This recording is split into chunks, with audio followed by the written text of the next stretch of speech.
बारिश में सोने वाला ससुराल। ममता जैसे ही ब्याह कर अपने ससुराल पहुंची तो देखा उसके ससुराल में चारों तरफ दीवारें थी, बहुत सारे कमरे थे, हर कमरे में बेड था, अलमारी थी, बहुत अच्छा किचन भी बना था, लेकिन पूरे घर में कहीं पर भी छत नहीं थी। ये देखकर ममता दंग रह गई। इस घर में सब कुछ है लेकिन छत क्यों नहीं है? देख बहू, ये हमारे घर की परंपरा है। ये बात ममता को थोड़ी बेवकूफी भरी लगी, लेकिन परंपरा के नाम पर उसने कुछ नहीं बोला। ससुराल में पति विक्रम के अलावा उसके सास ससुर जेठ और ननद थे। जेठानी अब इस दुनिया में नहीं थी। खैर, पहली रसोई की रस्म में जब वो किचन में खाना बना रही थी तब, हे भगवान, यहाँ तो सीधा धूप आ रही है, ऐसे तो मैं यहाँ मर जाऊंगी। वो गर्मी बर्दाश्त नहीं कर पाई और तुरंत बेहोश होकर गिर गई। तभी वहाँ पर उसका पूरा परिवार आ गया। आजकल की लड़कियों में दम ही नहीं होता। पायल, एक बाल्टी पानी भर के डाल दे, इससे होश आ जाएगा, फिर जल्दी से बोल खाना बनाए। हाँ, बहुत तेज भूख लगी है हमें। हाँ पापा। पायल ने एक बाल्टी भरकर पानी ममता के ऊपर डाल दिया, जिससे उसे होश आया। ममता को उन लोगों का बिहेवियर ठीक नहीं लगा। किसी तरह उसने खाना बना लिया और सबने खा भी लिया। आज विक्रम और ममता की सुहाग रात थी। सुहाग रात मनाने के बाद जैसे ही उनकी आंख लगी, वैसे ही अचानक मूसलाधार बारिश होने लगी। सारा बिस्तर, सारा सामान गीला होने लगा। ममता तुरंत भागकर घर के बाहर निकल गई और किसी दूसरे के घर के बाहर छप्पर के नीचे बैठ गई। तभी वहाँ पर उसके ससुराल वाले आ गए। ये बदतमीज औरत है, ना गर्मी बर्दाश्त होती ना बारिश है, दूसरों के घर के बाहर आकर बैठ गई। ऐसी औरतों को तो बेल्ट से मारना चाहिए। मैं बेल्ट लेकर आती हूँ, बिना मारे ये सुधरेंगी नहीं। और रहने दो पायल, मेरे पास बेल्ट है। अपने ससुराल वालों का ये रूप देखकर ममता दंग रह गई। आसमान में बिजली कड़कने लगी, आंधी तूफान आ गया। ससुराल वाले ममता को घसीटकर वापस घर के अंदर ले गए और सारी रात वो लोग बारिश में सोए। लेकिन ममता को नींद नहीं आ रही थी। वो सुबह तक ऐसे ही बैठी रही। फिर दोपहर को उसका परिवार कहीं चला गया। मेरे ससुराल में तो हर कोई बदतमीज है। पूरे गाँव में हर किसी के घर में छत है, सिर्फ हमारे घर में नहीं। पता तो करना ही पड़ेगा। ममता अपने घर के बाहर खड़ी हो गई। तभी वहाँ से कुछ औरतें गुजरी। ममता ने उन औरतों को बुला लिया। सुनिए, मैं आप लोगों से एक बात जानना चाहती हूँ कि हमारे घर में छत क्यों नहीं है? क्या सच में हमारे परिवार की ऐसी कोई परंपरा है? लगता है तेरे ससुराल वाले बाहर ऐश करने गए, इसीलिए तू हमसे बात कर पा रही है। बहू, तुम्हारे ससुराल वालों ने कई बार छत बनवाने की कोशिश की, लेकिन हर बार छत गिर जाती थी। बहुत सारे मिस्त्री, इंजीनियर, बहुत सारे तांत्रिकों ने भी कोशिश की, लेकिन जितनी बार वो लोग छत बनवाते थे, छत खुद ब खुद गिर जाती थी। लेकिन इसके पीछे कारण क्या हो सकता है? बहू, जब से तुम्हारी जेठानी ये दुनिया छोड़कर गई है ना, तब से ये घटनाएं हो रही हैं। वरना उसके पहले तो इस घर में भी छत थी। अब हम लोग चलते हैं, वरना अगर धोखे से तुम्हारे ससुराल वालों ने देख लिया तो तुम्हें बहुत मारेंगे। इतना बोलकर वो औरतें वहाँ से चली गयी। फिर धीरे धीरे शाम हो गई और ममता ने खाना बनाकर रख लिया। तभी उसके ससुराल वाले पी कर आए। सब लोग खाना खाने लगे। ये कैसा बेहुदा खाना बनाया? तेरे माँ बाप ने तुझे खाना बनाना नहीं सिखाया क्या? है बे? चलो आज इसे कमरे में बंद करके खूब मारते हैं। बहुत दिनों से हाथ साफ नहीं किया। सही कह रही हो माँ, आज 2-4 हाथ तो मैं भी लगाऊंगी इस चुड़ैल को। नहीं नहीं, ऐसा मत कीजिए, दोबारा ऐसी गलती नहीं होगी। चुप कर बेगैरत औरत, हम माफ नहीं करने वाले हैं। हमारे हाथों में खुजली हो रही। सारा परिवार मिलकर ममता को मारने लगा। ममता जोर जोर से चिल्लाने लगी। तभी अचानक आसमान में बिजली कड़की और बहुत तेज घनघोर बारिश होने लगी। तो इस तरह ममता पर वो लोग हर दिन जुल्म करने लगे। दोपहर में खाना बनाते वक्त गर्मी की वजह से वो बेहोश भी हो जाती थी, और जब भी पानी बरसता था तो रात भर वो पानी में भीगती रहती थी। उसकी हालत बहुत खराब हो चुकी थी। फिर एक रोज जब उसके ससुराल वाले कहीं गए हुए थे, तब मेरे ससुराल वालों का जरूर कोई न कोई रहस्य है। मुझे उस रहस्य से पर्दा उठाना ही होगा। ममता उस घर के हर कमरे की तलाशी लेने लगी। तभी उसे एक पुरानी डायरी मिली। वो डायरी उसकी जेठानी ने लिखी थी। जब तक मेरी आत्मा को शांति नहीं मिलेगी, तब तक इस घर की छत नहीं टिकेगी। जब जब इस घर की बहुओं पर अत्याचार होगा, तब तक आंधी तूफान तेज होगा। जिस दिन इस घर की किसी बहू ने इन लोगों का विरोध कर दिया, उसी वक्त बारिश थम जाएगी। दरअसल कुछ साल पहले जो हरकतें ममता के साथ हो रही थी, वही हरकतें उसकी जेठानी के साथ होती थी। इन सब से तंग आकर उसकी जेठानी ने एक डायरी लिखकर उसी घर में कहीं छुपा दी और फिर उसने खुद को खत्म कर लिया। अब ममता वो डायरी पढ़ चुकी थी। इसका मतलब जेठानी जी ने इन लोगों से तंग आकर खुद को खत्म कर लिया। और ये राज छुपाने के लिए इन लोगों ने परंपरा का नाम दे दिया। रात में फिर से ससुराल वाले पी कर आए। जब बारिश होने लगी तब ममता किसी पड़ोसी के बरामदे में पहुंच गई। तभी ससुराल वाले वहां पर आ गए। विक्रम ने जैसे ही उस पर हाथ उठाया वैसे ही ममता ने उसका हाथ पकड़कर विक्रम चिल्ला उठा, बहुत बर्दाश्त कर ली तुम लोगों की बदतमीजी, अब कोई अत्याचार नहीं चलेगा तुम लोगों का। उसने इतना बोला ही था कि तभी अचानक बारिश बंद हो गई। अब ममता मन ही मन सोचने लगी, जैसे ही मैंने इन लोगों का विरोध किया वैसे ही बारिश बंद हो गई। इसका मतलब डायरी में जो लिखा है वो सच है, जेठानी जी की आत्मा यहीं कहीं है। अगले दिन ममता ने ससुराल वालों को घर के अंदर सबको रस्सी से बांध दिया। फिर वो बाहर गई। फिर ढेर सारे मिस्त्री और छत बनाने का सामान लेकर आ गई। तभी मिस्त्री बोला, बहन जी फालतू पैसा खर्च मत करो। इस घर में हमने कई बार छत बनाने की कोशिश की लेकिन वो टिकी नहीं।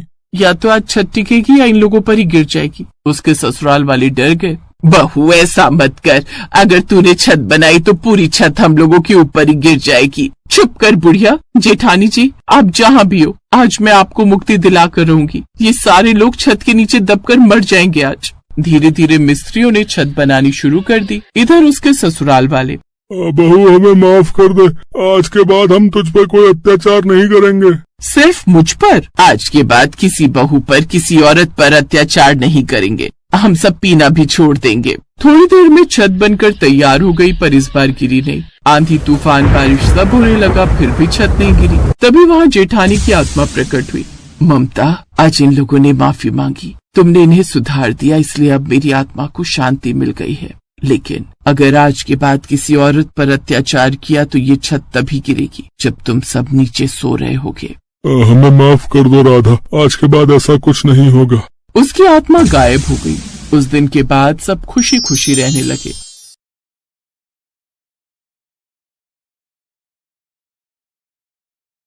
मुंबई शहर में मॉनसून आया नहीं कि बारिश का कहर बरसने लगता है। घनश्याम की पत्नी सुमित्रा, 2 छोटे बच्चे और बूढ़े माँ बाप मुंबई में एक पुरानी बस्ती में रहते थे। सुमित्रा ला दे, अम्मा की कौन सी दवाई लानी है? एक तो वैसे ही काम नहीं, ऊपर से दवाइयों का खर्चा नहीं निपटता। ये पर्चा और ये पैसे काम से मिले थे, इन्हीं का राशन लाना है और जो पैसे बचेंगे अम्मा की दवाई ले आना। चल जा रहा हूँ, ले आऊंगा। सुमित्रा तूने आज फिर घनश्याम के हाथों में पैसे कैसे पकड़ा दिए? तुझे पता तो है फिर मदन के साथ जाकर कच्ची शराब पी आएगा या पत्ते खेलने बैठ जाएगा। क्या करूँ बापू, जबरदस्ती ले गए कि मैं ही लाऊंगा घर का सामान। पर सुमित्रा बारिश की वजह से कब हम पर मुसीबत आ जाए कौन देख कर आया है। माँ बहुत भूख लगी है। माँ मुझे भी। बंटी ये 10 रुपए ले, साथ वाली दुकान से छोटी डबल रोटी ले आ। बंटी बराबर की दुकान से डबल रोटी ले आता है। सुमित्रा थोड़े से रखे दूध की चाय बनाकर बच्चों को चाय ब्रेड खिला देती है। दिन बीत जाता है, शाम होने को आ जाती है पर घनश्याम का कुछ पता नहीं कहाँ गया। रात के 7 बजे। मैंने आपको सुबह राशन और माजी की दवाई के पैसे दिए थे पर आप तो ये तली हुई मच्छी उठा लाए हो। अब तू मेरे खाने पे भी नजर लगाएगी? जान नहीं लाया राशन क्या कर लेगी?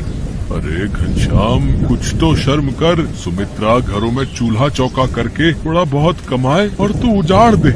बाबू तुम बीच में ना बोलो तो ठीक हो रहेगा। मेरी ही गलती है जो इस मनुष्य घर में आ जाता हूँ। मैं आज बाहर सोऊंगा और कल तेरी पाई पाई ना चुका दी तो मेरा नाम भी घनश्याम नहीं है। अभी वो नशे में है। बहू सुबह जब नशा उतरेगा अपने आप ठीक हो जाएगा। अम्मा ये थोड़े से चावल रखे हैं, बना लो। हाँ बना ले बहू। घनश्याम तो बाहर बरामदे में सो गया है, अब सुबह ही उठेगा। इतनी तेज बारिश हो रही है, सड़कें पानी से भरी हुई हैं। हवा से छप्पर टूट गया तो? सोने दे बहू, बारिश पड़ेगी तो अपने आप अंदर आ जाएगा। सुमित्रा चावल बना लेती है और रात का खाना खाकर सब सो जाते हैं। बारिश और तेज हो जाती है। आधी रात के वक्त सुमित्रा की आंख खुलती है। ये क्या, पूरे घर में पानी? अम्मा बापू जल्दी उठो, ये क्या हो रहा है? अरे इतना पानी ये कैसे आया? लगता है बारिश रुकी ही नहीं। क्या करें, बंटी और पूजा को गोदी में उठाओ और बाहर चलो। घनश्याम भी तो बाहर सो रहा था। घनश्याम पर जब टूटे हुए छप्पर से बारिश पड़ने लगती है उसकी आंख खुल जाती है। ये क्या, इतनी बारिश, पानी की तो नदी बन गई है। घनश्याम जैसे ही चारपाई से उठता है छप्पर नीचे गिर जाता है। घनश्याम बाल बाल बचता है। तुम लोग रुको, मैं एक एक करके सबको बाहर निकालता हूँ। बंटी तू मेरे कंधे पर बैठ जा। पूजा अब मेरी गोदी में आ। घनश्याम बंटी और पूजा को उठा लेता है। सुमित्रा अम्मा का हाथ पकड़ती है। जैसे तैसे वो घर के बाहर सड़क पर पहुंच तो जाते हैं, पर सड़क पर पूरा पानी भरा होता है। ये तो पूरी सड़क पानी से भरी हुई है। अब क्या करें? लोग बारिश के पानी में डूब रहे होते हैं।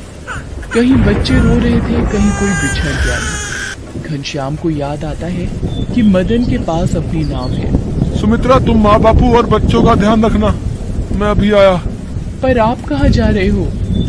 मुझे तो डर लग रहा है। मुझे याद आया मदन के पास अपनी खुद की नाव है। अगर माँ बापू को उसमें बिठाकर किसी सुरक्षित जगह पर भेज दें तो हम तो जैसे तैसे चले ही जाएंगे। घनश्याम तैरता हुआ मदन के घर पहुंचता है। अरे लगता है मदन नाव में जाने की तैयारी कर रहा है। मदन माँ बापू को भी अपनी नाव में बिठा ले, मैं सुमित्रा और बच्चों को लेकर तेरे पास पहुंचता हूँ। घनश्याम यार, वो सुरेखा और बच्चे कुछ जरूरी सामान भी नाव में रख चुके हैं। अब तो नाव में बिल्कुल भी जगह नहीं है। माफ करना। अच्छा पानी का बहाव तेज हो रहा है, अब मैं चलता हूँ। मदन घनश्याम को साफ मना करके अपनी बीवी बच्चों के साथ नाव पर निकल जाता है। घनश्याम वापस आ जाता है। देखा तूने, यारी दोस्ती पालने का नतीजा। आज मुंह पर दगा दे गया वो तुझे बिगाड़ने वाला। अब तो घनश्याम और भी घबरा गया कि कैसे अपने परिवार को बचाए। कोशिश करके एक दूसरे का हाथ पकड़कर वो थोड़ा आगे बढ़ते हैं। सड़क की दूसरी तरफ जाने वाला पुल भी टूटकर रास्ते में गिरा हुआ होता है। अब क्या करें? कैसे उस पार जाएंगे? घबराओ नहीं, एक दूसरे का बस हाथ पकड़े रहो। चलते चलते वो देखते हैं एक रस्सी के सहारे लोगों को सड़क के उस पार ले जाया जा रहा है। इस रस्सी की सहायता से धीरे धीरे आगे बढ़ते रहिए। हाँ जी माता जी, लाओ हाथ दो ध्यान से।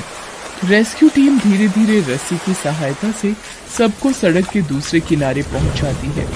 तभी अम्मा, बापू, वो देखो हेलीकॉप्टर। ये सब लोग हमारी मदद करने के लिए ही आए हैं। हेलीकॉप्टर से रेस्क्यू टीम सभी बस्ती वालों को बाहर निकाल रही थी और एक सुरक्षित स्थान पर घनश्याम और उसके परिवार को छोड़ दिया।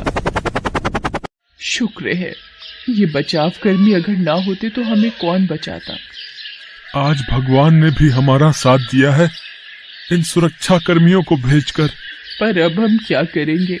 वो बस्ती तो उजड़ गई। सुमित्रा, आज मुझे भी समझ आ गया है कि कुछ मित्र सिर्फ मतलब के लिए ही साथ रहते हैं।